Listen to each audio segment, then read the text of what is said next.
Thank you, Tarang, and thank you, Piyush, for the opportunity. It's quite delightful to listen to Hita and Akhilesh, the young brigade of a country, talking about how the curriculum should work in the education system to create more champions for climate change. I think from YI, as you all know, as we know, we have been working at grassroots levels to ensure that the knowledge is imbibed in the students, whether from in schools or colleges, to create champions. We've always believed that only this can possibly prevent any kind of a social change that we are looking at in the long term. So very insightful sessions today, starting with youth and climate change, then followed by climate action and change curriculum in schools and colleges. I think we have a long way to go as far as climate change is concerned, and I also feel that there is severe urgency in terms of how we need to take this forward. And like they all say, prevention is better than cure.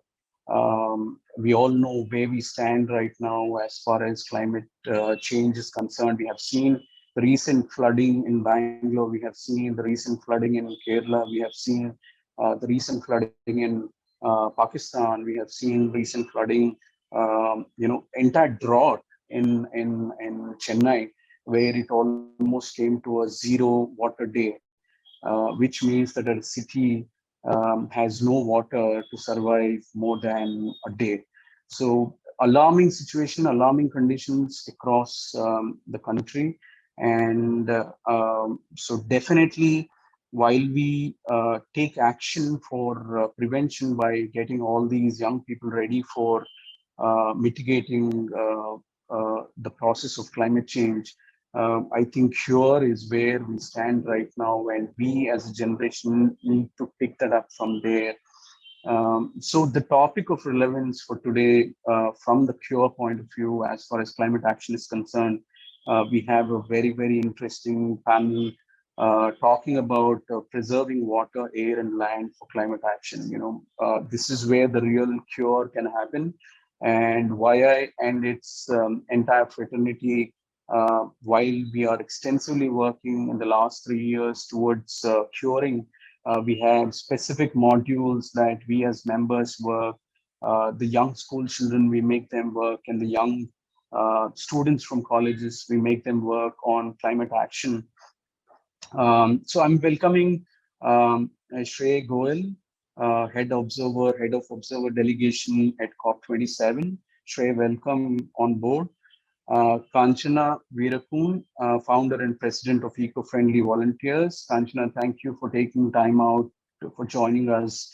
And Bhavesh, Swami, the Climate Reality Project Head.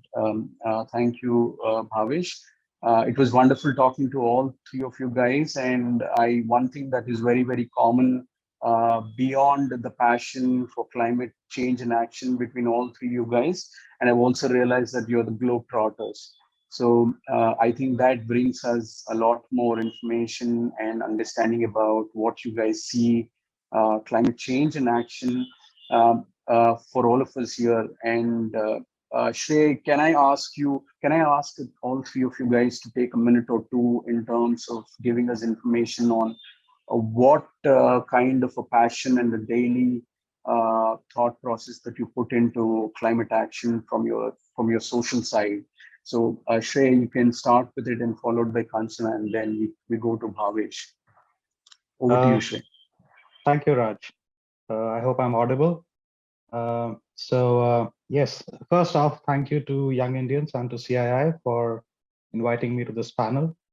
I'm Shrey, I'm a social entrepreneur based in Delhi and Paris. And from the very beginning of my career, I have worked in the broader sustainable development space. So over the years, my work has organically converged towards climate action. I started with a startup working on solar biomass solutions for rural electrification. And after that, I worked on ground level implementation of projects, including smokeless cooking solutions, access to clean water, climate smart irrigation, and some more niche clean tech technologies like seawater air conditioning. Since then, my focus has moved on to working on analytical and scenario building tools and climate finance with clients, including the World Bank, the Planning Commission, and CII itself. So I also occasionally write about these issues through research papers and articles in publications like the Hindu Business Line and Economic Times, amongst others. And over the recent past, I've been engaged with the UN Climate Change Secretariat, and I'll be working on pushing the loss and damage mechanism as the head of an observer delegation to the next UN climate conference, COP27 in Egypt, which is happening in November. So in conclusion, I am what I like to describe as a sustainable development nerd or geek. And my aim is to bring that nerdy evidence-based approach to the field of climate action. So yeah, that's me. Good afternoon, everybody. I'm Kanchana Weerakoon from Sri Lanka. Actually today I'm joining from Sri Lanka, but I live in New Delhi as well. Most of my time is I'm spending in New Delhi with my family. I always describe me as a person who is trying to live very lightly on this planet. So for last 21 years, I have a zero waste lifestyle and trying to change the individuals because my organization, which I founded 21 years ago, Eco-Friendly Volunteers, we are trying to bring the individual change rather than waiting all of us to do some change. So what we really believe is if you change, you can change the others. So we try to work with climate change very much, bringing the food safety by growing your own food organically and regenerative ways, and also live consciously. Conscious consumerism is a very big part of us. Instead of 3R, we talk about 10 Rs. So we are trying to bring that change in a very sustainable manner. And we work with a lot of youth here in Sri Lanka. We have introduced a program called Yatras. So it's a kind of a zero waste journey, pedaling on bicycles and training youngsters as climate leaders. And I'm also part of the climate reality trained by Algo. So we are trying to inculcate those kind of learnings into the local concept. And yeah, our main hope for the future is changing kids and youth. So then we are believing that we can bring a big sustainability to the planet. Thank you. Well, on our part, it's like what Kanchana summed up. Climate leaders fuel us through the thick and thin of it. And happy to share that the people sharing the screen with me are our climate reality leaders already. So the work they do, we amplify them in whatever way possible, whichever way possible, small, big, anything, they come to us. We try to see as to how that can be amplified, whether it's an on-ground implementation or a policy work or something to do with the government. In terms of CII, I'm happy to share that it was probably 2006 or 7 when you people started that India at 75. I was too young to understand that India at 75, it is too long a journey to go through, and it just happened. So your persistent effort and the orientation towards it, hats off to CII. I have been working with you, with the World Bank program, with Government of India, Bureau of Energy Efficiency, and our projects have been taken up till the UNFCCC submissions where these projects have been called as projects worth emulating. So work done with partners like you and our leaders literally are our soul. So climate reality thrives on it. Thank you. Thank you, Bhavesh, Kanchana, and Shrey. So we come back to the same order. Shrey, if you would like to discuss a little more on the preserving water, air, and land for climate change, what is the kind of work that you do, and what's the advocacy or action or awareness insights that you would want to give to all the listeners today? Thank you, Raj. So I would like to frame our topic of discussion around three key challenges which are already affecting society, and they're bound to become even more difficult to tackle with because of climate change. And those three are food security, water scarcity, and the energy crisis. Now, all three of them have been making headlines practically every week somewhere around the world individually. But we need to look at them not as individual standalone issues, but as closely interlinked. And what that means is that the actions in any one particular area of those three, food, water, and energy, can have effects on one or both of the other two areas. And this web of connections is known as the food, water, energy nexus. So, admittedly, it's a very complex topic, but I think it can be best understood using some examples. Now, one example would be so in daily discussions and sometimes in the media or even on forums like these, I often hear people talking about a particular end-all solution for the energy crisis, which is covering all of Thar Desert, all of Rajasthan with solar panels. You know, we could power all of North India using it, or go even bigger. We could make the whole Sahara one large solar plant, and it can power all of Africa, all of Europe. Now, it turns out we can't do that. And we can't do that because of the energy water nexus. All solar power technologies use water. So anyone who's ever been to a solar PV facility can tell you that it has to be watered regularly for cleaning the collection and reflection surfaces like mirrors, heliostats, and of course the panels themselves. And without water, they just don't work. In India, solar panels consume up to 20,000 liters of water per megawatt of capacity on a weekly basis.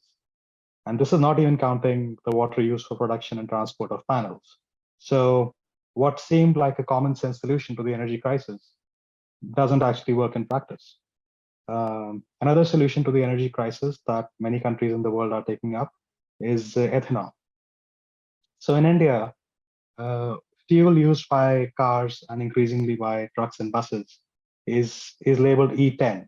And E10 means that it is actually 10% ethanol blended with 90% petrol, which is great. And by 2025, we plan to go to E20. So we'll have 20% ethanol and 80% petrol. And I fully support this move. Now there are discussions about E85, which means that in the future, we might have fuel which is only 10% petrol and 90% ethanol.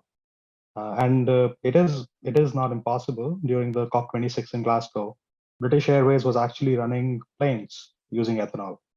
So this sounds perfect. You know, we don't need to import crude oil. We don't need to get involved in unnecessary geopolitics in the Middle East and Russia. But we forget that ethanol is made using food grains. So for example, the largest crop in America is corn, and 40% of all corn in America is used for making ethanol. We are a country of 1.5 billion people. We need to feed 1.5 billion people. So this solution doesn't actually work. We cannot manage our food security if we are spending all of that land, all of that water on growing ethanol. Similarly, if your strategy for providing clean water is to desalinate the oceans, then looking at it from the framework of the food, water, energy nexus, we are reminded that desalination uses a lot of energy, and it's energy that has a high carbon footprint. So you might think you're solving the water crisis, but we just don't have enough energy. And 10 kilowatt hours of electrical energy is needed to produce just 1 cubic meter of fresh water. You could use all the energy in the world and you'll be able to provide water to maybe a single state in India. So again, simply not sustainable. And I can go on and on. So, if we want to solve the food crisis, we could think of doing a second green revolution. We could add millions of hectares of agricultural land, and we can grow food for everyone.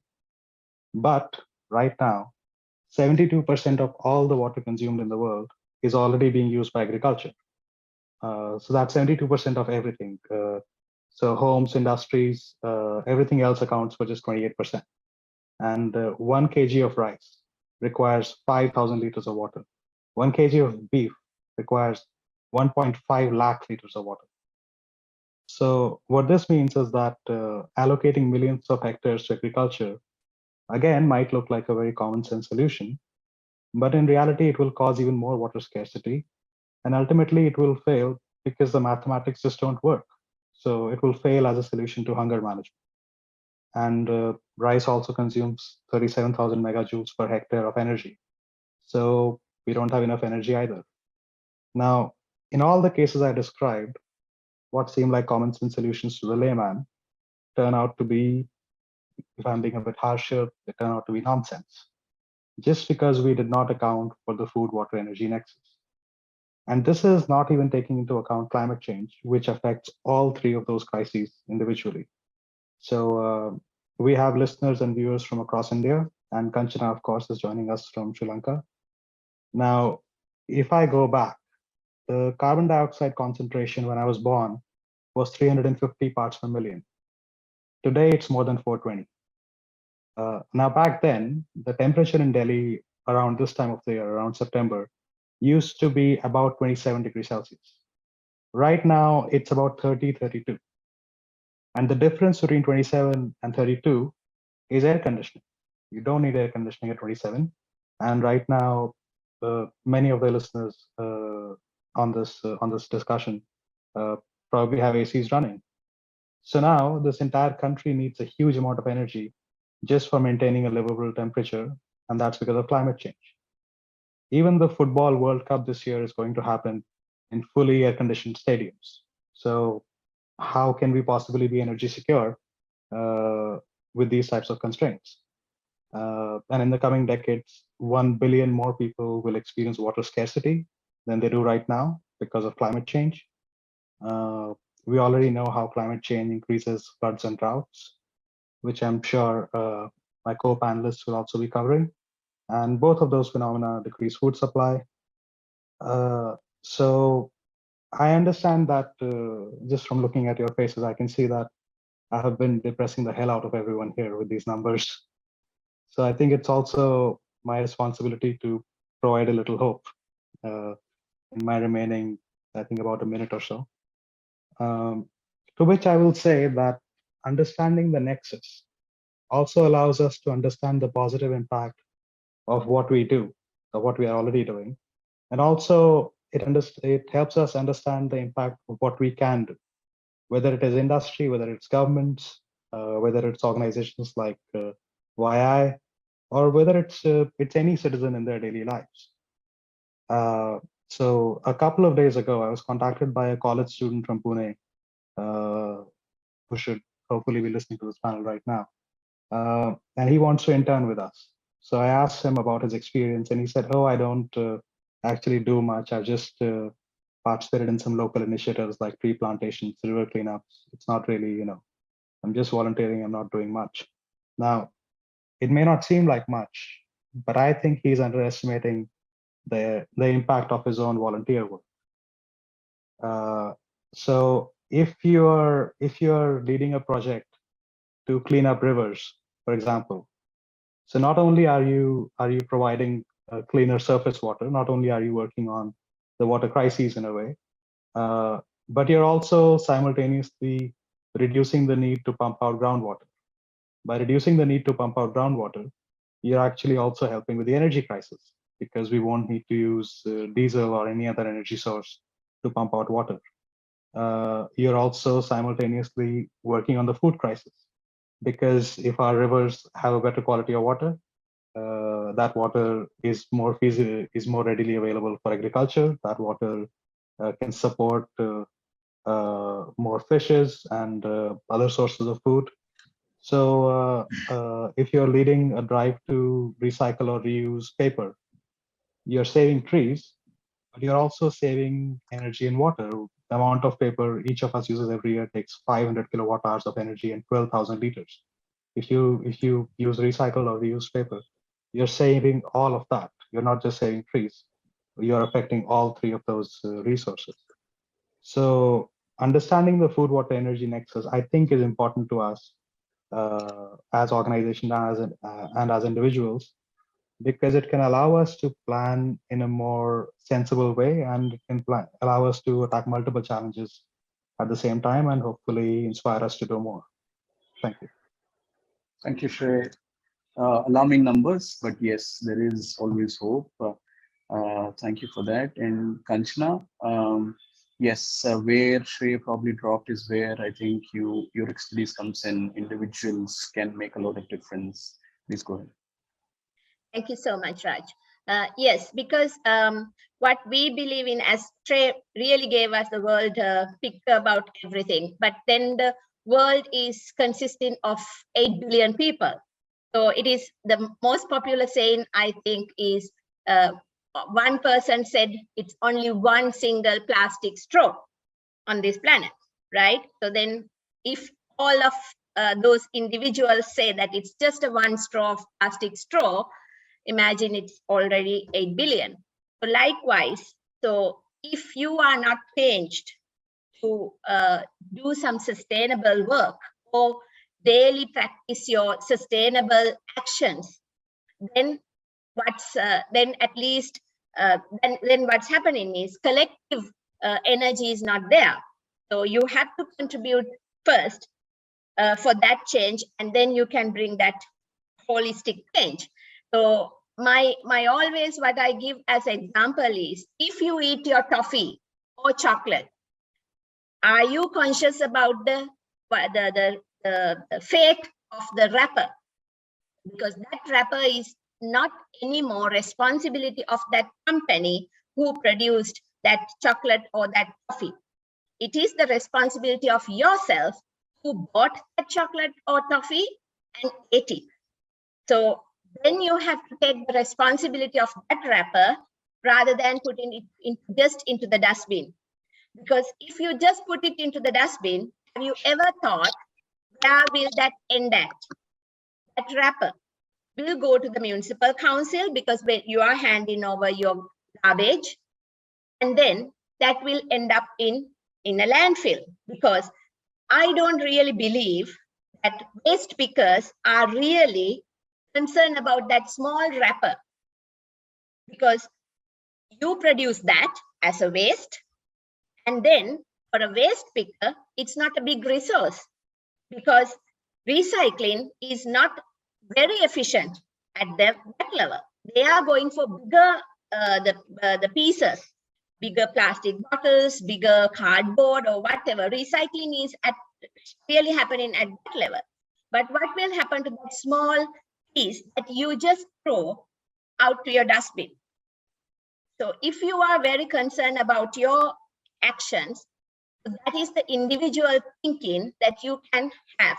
And if you can think of that little wrapper and put it into an eco brick, which we have introduced as a only for the moment, that's the best solution we can give for the non-recyclable plastic. So if you can have your own eco brick, you may be able to hand it over for energy production, or maybe you can hand it over for a person who is constructing it as using it as a brick. But unless you fill your eco brick, nobody can really pick that little wrapper and do something good for the planet. It is your action. That is why we always want to tell youngsters, if you produce something, that is your responsibility. You can't really point your finger for the others to look after it or give some solutions. You have to be the solution for that. And that is where we talk about conscious consumerism. Conscious consumerism is the daily living of our lifestyle in a very sustainable manner. We always ask youngsters to practice 10R instead of 3R, starting with rejecting. You can reject many things. You can reject your plastic straw. Even you can reject your paper straw when you are having a drink, because it's just a few seconds of pleasure that you are having while using that straw. But as Shrey clearly said, it already got involved lots of water, lots of energy, because that straw was produced in a factory with huge emissions. So if you can stop using that, and if you can make 10 friends of you stop using that, if you can stop using that within your family, within your community, and then imagine the numbers in India. You can bring that change for billions of people. Only thing you have to campaign for that, you have to commit yourself, and it is like breathe in and breathe out, because you have to do it every day. So if you can really pick up few things that you can get rid of using in your lives, plastic wrappers, cling films, aluminium foils, food containers, plastic, or now actually India had introduced some laws for these single-use plastics, but still you have to speed up that. You have to stop using that. So then you can bring the change for a larger number when you are consciously consuming your resources. So we have been teaching this whole thing in R for everything, wet waste, dry waste, anything. And of course, growing your own food even. So the solution for the global food crisis is consuming your food very consciously. You should not waste a single rice grain, because it got involved already. That rice grain got involved a lot of water consumption, a lot of energy consumption, a lot of land consumption. Same with the clothing. You have to consciously use your clothing rather than changing your patterns, designs, and going like consumerism world. You may have money, enough money to buy your shoes, handbags, clothing, or whatever, but you have to think whether you really need to have a new pair of shoes, or this pair of shoes is just enough for your living. Because the world is at the moment is very much with the consumerism side. But you as a youngster, if you can become a conscious consumer, you can bring lots of sustainability into your lifestyle, into your family's lifestyle, and into your community. So those things you really, really have to think wisely and put it into the practice very wisely. So I would like to conclude. I mean, I can talk about these things very in a lengthy manner, but I have only few minutes. So I really want you to picture. I am sure that you have heard of Great Ocean Garbage Patch in the Pacific Ocean. This Pacific Ocean has this huge 5 kilometer and more garbage patch. And maybe you as a young leaders, but still yesterday you may have given your garbage into the municipal council. So that garbage will end up in that great garbage patch in the ocean. Who knows? Because we are really not aware of the journey of that little waste you just produced. So for me, I always tell that I'm quite happy to tell that no waste has gone into the ocean, because we have been practicing this for last 21 years. All the non-recyclables were securely packed into the eco bricks, and also all the wet waste was composted nicely, even living in first floor and second floors. So likewise, we can train our mindset, be conscious about our actions. So if you can have a guilty feeling about global current situation, this climate change crisis, energy crisis, and everything, you will become more conscious about your consumption. Same with the energy. If you don't switch off one light when you are leaving the room, that will contribute for the larger picture of the climate change. When you open the tap, if you are not conscious about the drop of water that you are wasting, because when I live in Delhi, I always ask my helpers and everybody to open the tap very slowly, because I know Delhi is going to have a very, very huge water crisis. And I feel guilty about wasting even a drop of water. So that way we become very conscious about our own individual actions. So then we can contribute for a positive change for the larger picture. And then we have the right to tell others to stop the wastage. We have the right to fight for these climate change issues and bigger picture. Unless you change yourself, I believe that you don't have a right to campaign or bring the change for the world, because you are already doing something negative and you are trying to change the rest of the world. So my message today is for youngsters, as your great leader said, be the change you want to see in the world, be that change. Because unless you do it yourself, you don't understand the challenges of doing it, because globe has gone so far in the unsustainable way. Bringing back that sustainability back, regeneration back, is very challenging, but we can do that. And you have to start within yourself. Then we will together do campaigning. We can bring that positive change. Thank you so much. Thank you, Kanchana. And I think one extension of what you said is change also starts at home. So if we all act, with whatever little bit that we can do, and it'll add collectively to a great change. So Bhavesh, over to you on this topic, that preservation of water, air, and land. What do you have to bring on board? Over to you. Thank you, Raj, and please allow me to share my screen.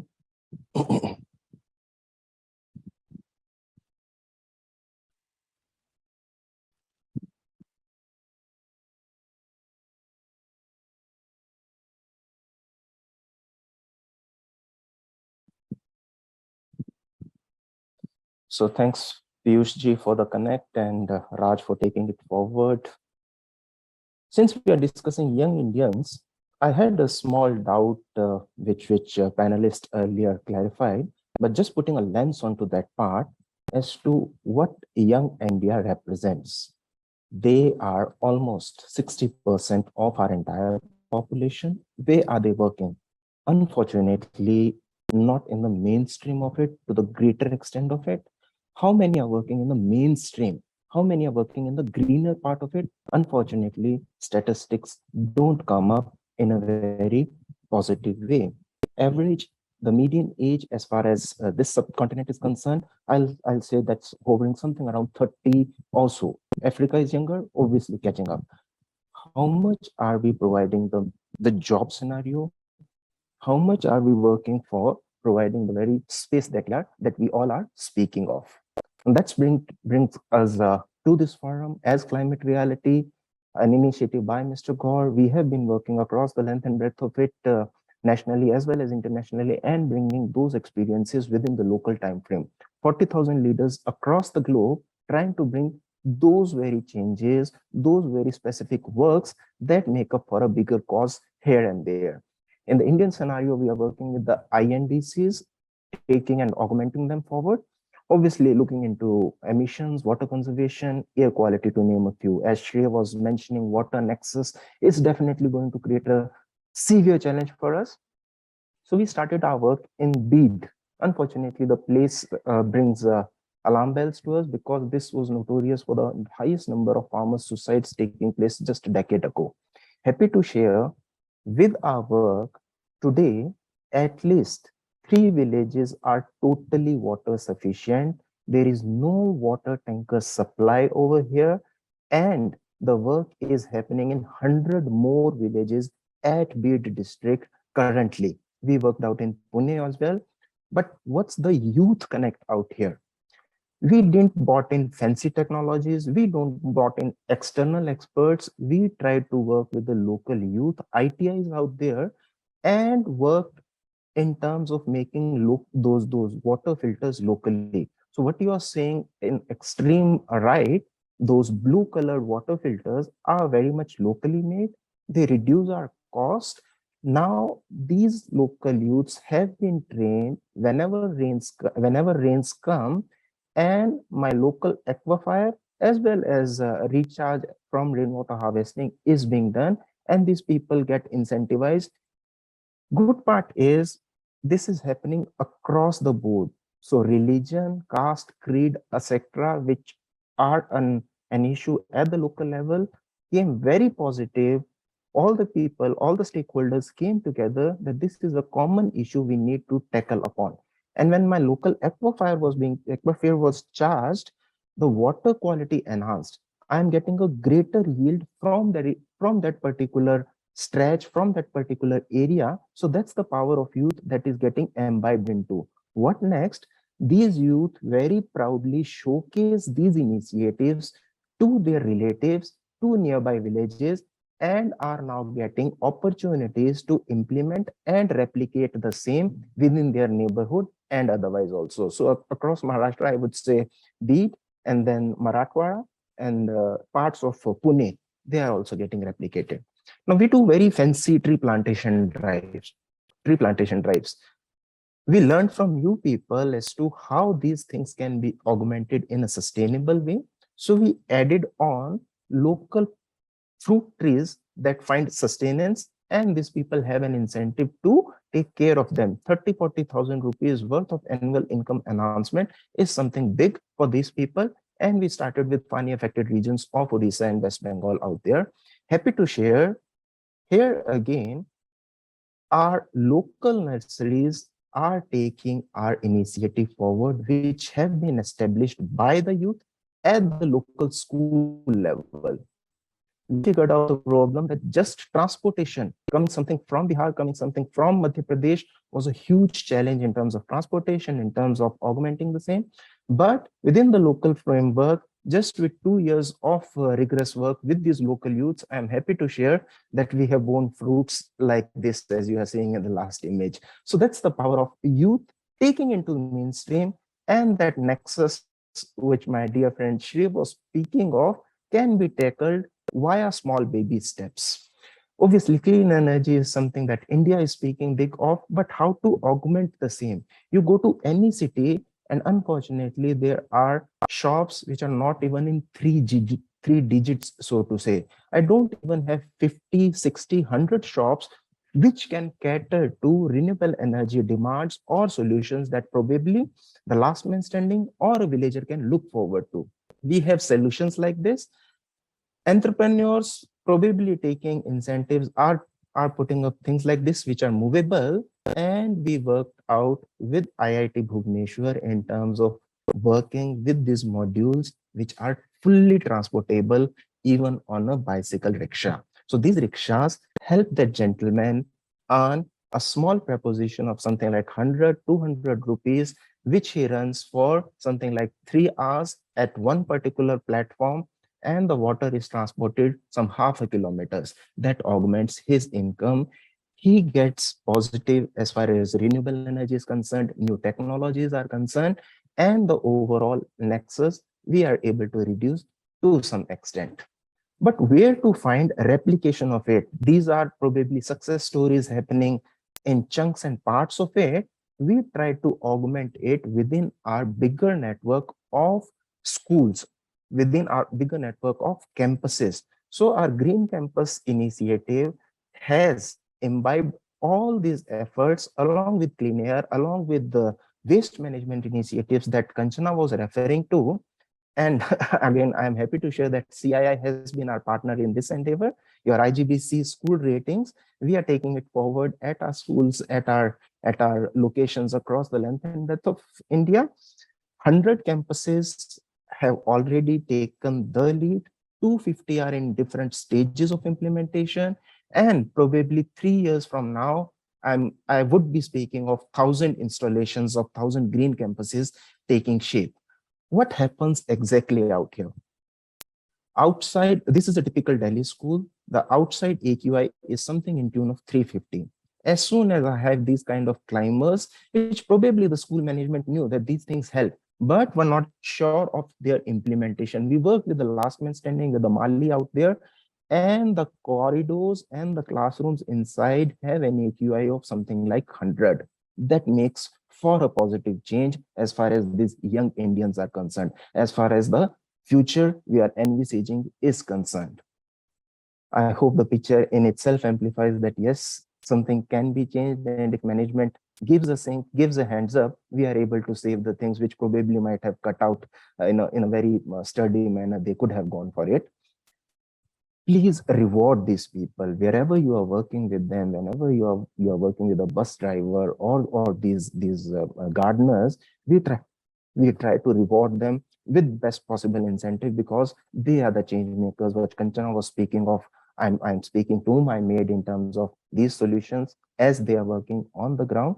So Climate Reality is working on this bigger network of change, having a multiplier effect, and working with campuses across the length and breadth of it. Still, if anybody has a doubt that things can't change, I have an example in Mr. Kamal Metal, who again happens to be a part of CII network.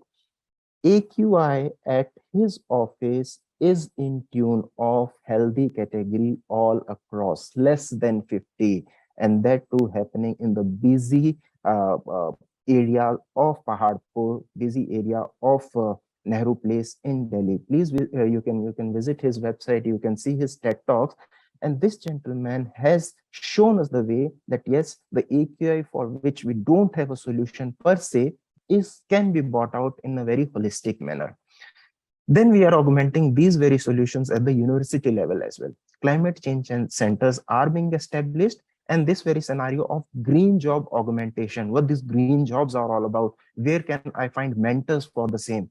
So then that's where my leaders turn up. That's where our leadership network helps us out in terms of mentoring these people that yes, change can be bought, and these are the avenues where you can find opportunities. So as they say, collaboration is the key. Whatever we people are doing, we need to collaborate more and more so as to have a multiplier effect. Thank you so very much. Thank you, Bhavesh. I think some very intelligent projects we saw there of utilizing the basic resources. I think that is definitely going to be food for thought for many of the youngsters from the WISE bandwagon. So I have only a couple of minutes with three of you. Can you give probably one insight from each one of you in terms of what the youth should do to mitigate a crisis that is upon us? What kind of an action they should take? Starting with you, Kanchana. Okay, I think, as I said clearly, you have to start within yourself. Youngsters, you are the future for us. So start bringing the positive change within yourself, then gather with your family and your society. Don't think that something that positive that you are doing very small. Small is so beautiful. Do it, and then you can have a mass collective audience later on. So start it small, bring the individual change, and pass it to the whole country. You can do that. Thank you. Shrey, over to you. Yes, well, I mean, my co-panelists have already said so much about this. So I'll just add on and say that if you can live sustainably, like Kanchana, if you can find and use local all-round solutions, as Bhavesh mentioned, and if you can put in some nexus thinking, if you can use integrated approaches, anything that you do that works on energy, food, or water is going to help mitigate climate change, is going to contribute to a better future. So don't get disillusioned, don't become pessimistic about fighting with climate change. We can do it, just stay inspired and keep on working. Thank you. Bhavesh, I'm sorry, because of the paucity of time, I'm taking this over. So food, water, energy nexus is true. This is something that we all should realize. Conscious consumerism is something, probably the seed for the entire, the growth that we want to see and to stop, climate change. And intelligent projects, which don't really need great technology and great products that we need to probably bring into our country. It could be from the ground level. It just needs knowledge and the connection with right people. With this, I really thank Kanchana, Bhavesh, and Shrey for being part of the Climate Action Week from YI. Your inputs have been truly brilliant, and I'm sure that all the youngsters who are part of this program will take back and definitely would like to connect with you people to understand and do more with you guys as far as climate change is concerned. Thank you very much for being part of YA Climate Action Week.